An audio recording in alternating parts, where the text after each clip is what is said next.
With summer in full swing, sometimes a complicated dinner or lunch is the last thing you want to tackle. Whitney Hummer is here with a quick and easy recipe for you on this week's Fairway Cooking segment.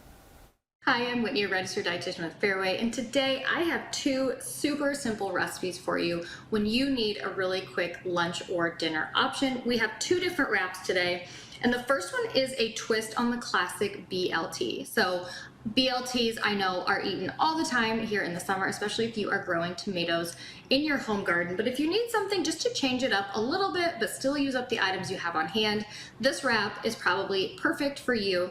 So I still used tomato, mayonnaise, and bacon, but I changed up my lettuce to arugula, which is very tender and it has a described flavor of very peppery, so it adds kind of a different flavor there than the classic BLT.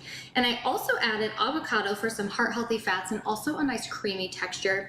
And when you put it in a wrap versus a sandwich, it just changes it up just enough so you can use what you have on hand, but you're not getting bored with using those same ingredients again. Next, I have a bean and cheese wrap, and the beauty of this one is really in its flexibility.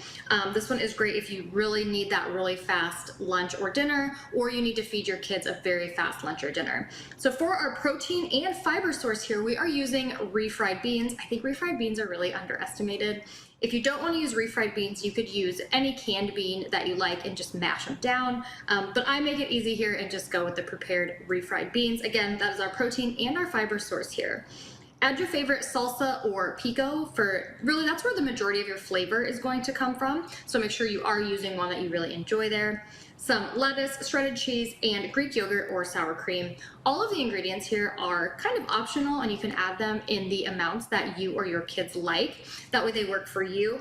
This one works a little bit better to make ahead, and if you do ever want to make a wrap ahead of time, if you want to do a little bit of meal prep, always wrap it in some clear plastic wrap and store it in the refrigerator for a few days, and then you have lunch or dinner already ready for you. If you want more recipes or any other information, you can head to fairway.com.